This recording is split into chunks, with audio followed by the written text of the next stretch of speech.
we're going to get the end of the cable with no fitting on it. This goes through the front beam. It's going to be on the near side of the hoist where it comes out of the pulley or sheave. And we're going to put it through the bottom where the roller opening is. And we need to get it, pull it off through the drum. I used to give myself a little bit of slack. That's quite a bit there. But what you want to do is get the cable. It's got to come from the inside. And I'm going to rotate this a little bit so I can do that. But there's a hole on the inside plate.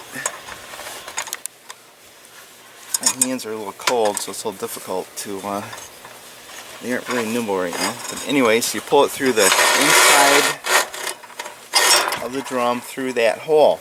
And there's a little wedge there that the cable fits into. And what I normally do is you put the end of the cable back in, and there's a stop. It only goes so far. You have a loop created now. So what you want to do is pull that loop tight. You hold on to the end that's kind of stuck in there, the loose end, so it doesn't pop out on you. And when you get it down to a certain point, there's a cable wedge that I took off that was attached. There might be one in the bolt bag too. And this just helps keep the cable locked into place. And when you get the loop down to a certain point, you can get the, I'm going to tighten it up just a little bit more.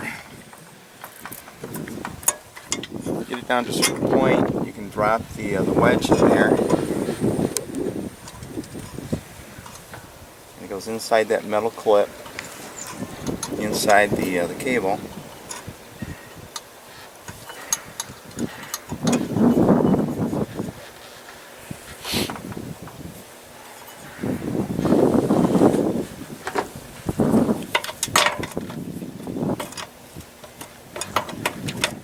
There we go. Then you want to get the cable tight. And what I normally do, it's hard to do it with my hands anyways. You should be using a pair of gloves for the cable in case there's any cable burrs. But I'll take like a pair of vice grips, grab onto the cable, and give it a little rap with a hammer. Help cinch it down. You can also, if you have a screwdriver or something, try to hammer it in there a little bit tight. There we go.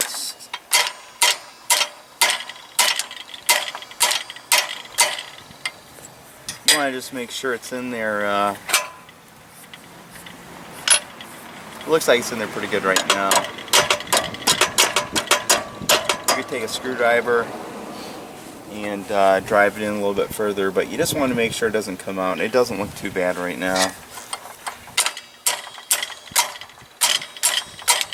Alrighty. Next we're going to want to get the wheel on here, and there's a protective plastic sleeve on here to protect the threads, but what I'm going to do is take a wrench and back that off with the glue right now. Plastic sleeve off here. Got a little bit of grease on there, and the grease is to keep the wheel free so it turns back and forth. If the wheel doesn't come off and release back and forth, the brake mechanism doesn't work, so the grease will help like that happen. So anyways, at this point, we put the wheel on it. Now the wheel, the sticker is kind of covering the hole for the winch, so I'll take like a screwdriver, just kind of open it up.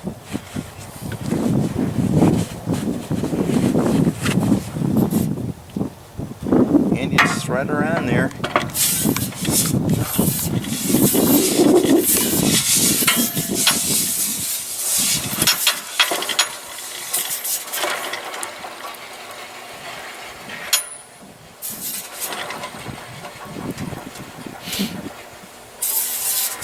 Oh, it looks like you may have to lock it up there. Something. Okay, as I'm putting the wheel on, it's turning the drum, so that means the wheel's not going on. So You could use a pair of pliers or a pipe wrench. I've got the vice grips here handy. I had on the cable, so I'm going to put it on there, and that will stop it from turning to a certain degree anyway.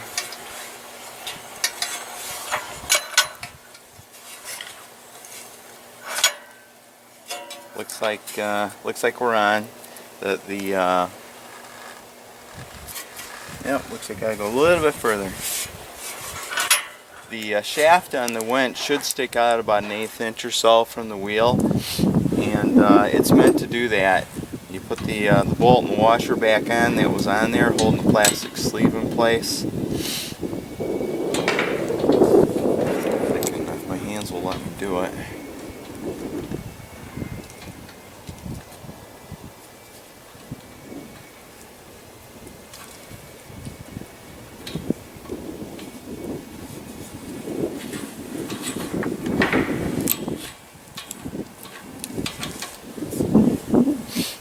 And just tighten her up.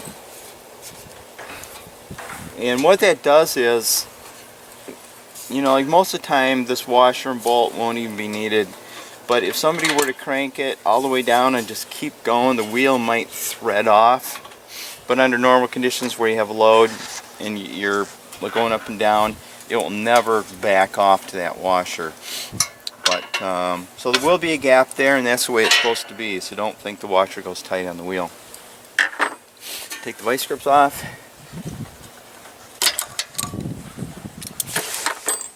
And what we want to do, you're going to probably, I don't have gloves, you should use gloves. It's a new cable, it should be okay, but I would probably wear gloves. What you want to do is get the cable level wind. The more that it can kind of level wind and stay together, the longer the cable's going to last. And you want to go clockwise for up, counterclockwise down.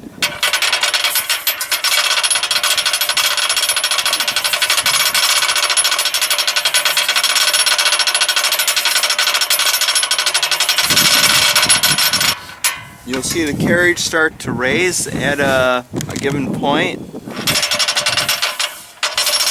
I'm going to put the handle on the wheel. The handle would be in the bag with the caps and whatnot. 3/8 by 2.5 bolt. And what we do is we'll put a flange nut like that, so the serrations portion of it's to the outside. And you give yourself about a 1/16, 1/8 inch gap between the nut and the handle. And then we'll put a nut on the back side. It'll act like a jam nut.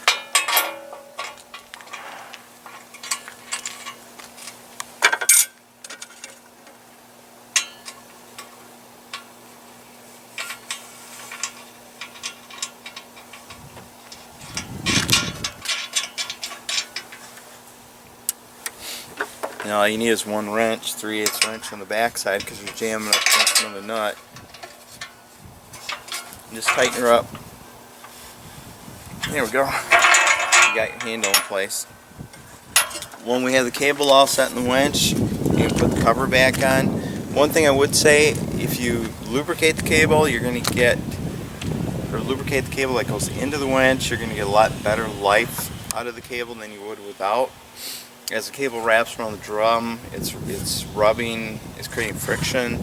The inside cables are kind of doing this against each other too as they go around things. So, in particular, the cable that goes into the winch it's a good idea to lubricate it. If you can use a biodegradable oil or grease, that would be good. Maybe once a year, apply it to it. You don't have to, but it could give you 2 to 3 times the life out of the cable. And you want to finish by putting a cover on the winch. And there's 1/4 inch, grab tools. There's a 1/4 inch tack pole at the bottom, hold the cover, and there's one at the top.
winch is all set.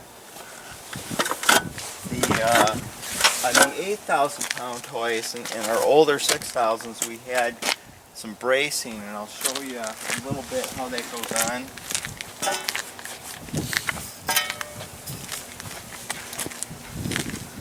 And you would actually put this on before you put the bolt through the diagonal brace. If you wanted to put it on now, you'd have to take the bolt out temporarily and put it back in, but you're going to have 4 3/8 by 2 3/4 bolts at the bottom that hold the bottom plate in place, and this 1/2-inch bolt goes through this this plate here and holds the stabilizer in place.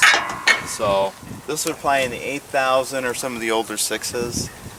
We eliminated on the newer 6s because it wasn't necessary, but that's how that goes on, you know, like for the 8,000 people. And other than that, we've got the caps, which is pretty explanatory.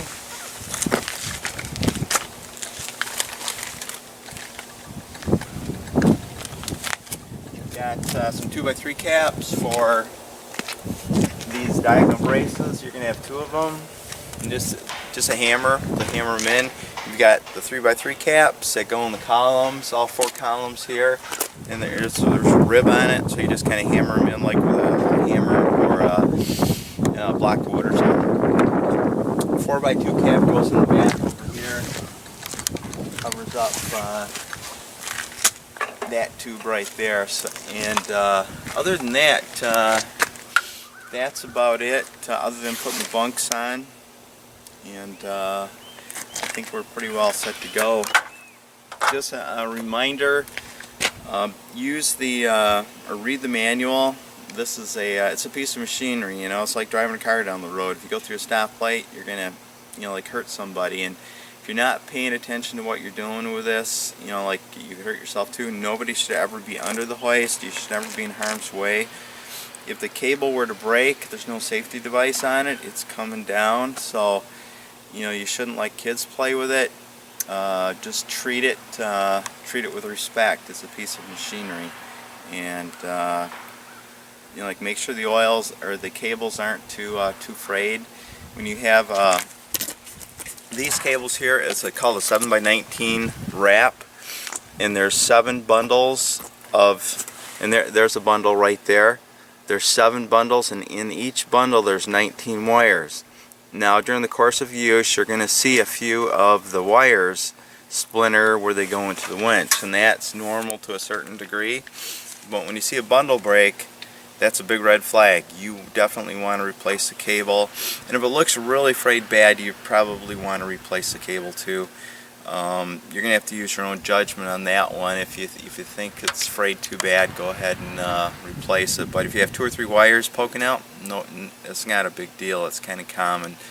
That's going to happen probably after the first use, have a few little wires broken. But use a little common sense with it. But that's about it. Again, I just want to say it's a piece of machinery. Be careful with it, and we'll do the bunks next.